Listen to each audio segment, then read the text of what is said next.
My story begins 50 years ago in the summer of 1971, a few months after I graduated from high school. But for the sake of time, I'm not going to go through that entire 50 years, and I'm going to summarize the first 15 years. So from the age of 17 to about 31 or 32, my life was just saturated with depression and drugs, alcohol, promiscuity, divorce, abandonment, and abortions. And these things that began happening to me when I was very young, the first was the unexpected sudden death of a high school sweetheart. And with that, my life plan ended. My life literally felt like it ended before it began. And so I didn't know what to do, and so I just compartmentalized it and buried it. About a year and a half after this devastating event in my life, I met a man who was good to me and loved me, and I loved him, but I didn't love him well, and I didn't love him healthy. And as a result, our relationship began, we married, and our relationship began with me in a very hard place. I found out I was pregnant about a week before our wedding. We kept that secret to ourselves. And then about a week after I got home from my honeymoon, I began having extreme pain, labored for over 24 hours in a miscarriage. And so our secret was revealed, and I found myself in a place of complete devastation and misunderstanding and depression. And I really felt like I'd never gotten out of the original depression that I experienced when I was 17. So here was another life blow. A few months later, I found out I was pregnant again. And long story short, I, in 4 years, gave birth to 3 daughters. And with each one, I went into a deeper depression. There was so much pain that the only thing that I knew to do was to self-medicate. So I began drinking and drugging a lot.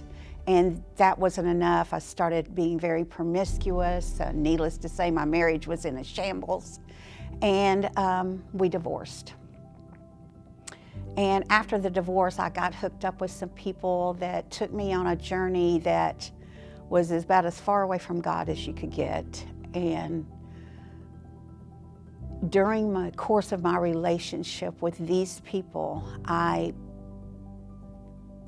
stayed in a mess, constantly drugging and drinking. I was even doing that when I was at work, and I was very promiscuous. And that promiscuity eventually led to 3 abortions. During this time of my life, I had left home, I had abandoned my daughters, I just literally had made one bad choice after another, and I had compartmentalized and buried everything so much that there was like a mound of dirt over everything that I had put into a box. And I finally got to a breaking point after the 3rd abortion. And I packed my bags, I left everything behind, and I moved back into my parents' home. And once I moved there, I'm 31 now, and once I moved into my parents' home, I started on a slow path to healing. But I slowly started returning to church and returning to the Lord. And about a year later, I met and quickly married the man that I'm about to be married to for 35 years. And I cannot tell you the sovereignty of the Lord to even bless me with a husband. But he is so sweet and so precious that marriage eventually brought 2 more children into my life. When my husband and I married, he helped me reestablish relationship with my daughters. He loved them and he cared for them, but he wanted children of his own. And when he started talking about that, I literally became terrified, because that whole area of my life that was buried under those mountains of dirt and was now covered with nice green grass, I'd never shared with him. And it was starting to bring those things. I was having to look at that, because I thought, how could I ask the Lord of the universe that has given me so much and I have ripped away? How could I ask him to favor me with children for this man? And how could I tell him, my husband, that I couldn't ask him? So I didn't know what to do, and I was very alone in my thoughts and in this process. And I was folding clothes one day, and I was just talking to the Lord in desperation. And I heard him speak to me that I would have 2 children and they would be his. I didn't know what that meant, but I trusted him. And I didn't tell my husband about my past. I let the things that were contained and buried in the mound remain there, and I moved forward with my life plan. And a few months short of my 37th birthday, I gave birth to our 2nd son. Now I want to fast forward many years, and I'm 52 years old now. I have met Sheila Harper at church, and one particular evening, I found myself sitting in a gymnasium with her. Our sons were playing high school basketball against one another, and we were there cheering on our sons, sitting side by side, but in between the cheers, we were talking about abortion and talking about SaveOne.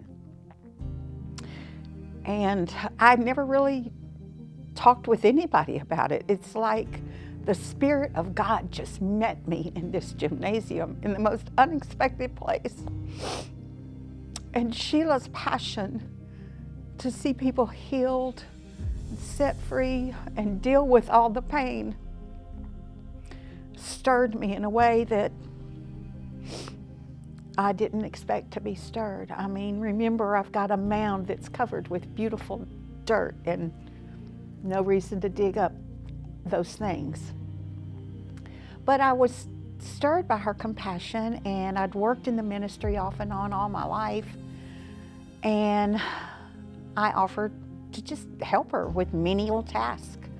And she gladly accepted a little help, but she had a condition, and that was that I went through the study, to which I quickly replied, "Oh, I don't need it. I'm good, I'm okay." And her response to me was kind and compassionate, but very firm. And she said, I understand, and I'm sure you are good, but if you're gonna be involved in the ministry, I'm gonna need you to go through this study. And so I did. Little did I know that on the pages of SaveOne, I was going to meet a God that not only forgave me, but He helped me dig up this mound of dirt. And He opened every box. I mean, I thought I was going just to deal with this abortion thing that I was already okay with. But God doesn't stop there. He looks at all your hurts, all your pains. He opens up all those boxes, and He shows you His sovereignty in those moments of your life. He shows you great forgiveness. He blesses you with a freedom that is bathed in a mercy and a grace that is fresh every morning and never comes to an end. So I want to encourage you today. If you've got a mound of dirt that looks pretty on the outside, don't leave it there. Come, open the cover of SaveOne. Meet the God of the universe that wants to give you a peace that surpasses understanding, that wants to get his hands dirty with you. And it's not yours to carry, it's his to dispose of. Let him do it.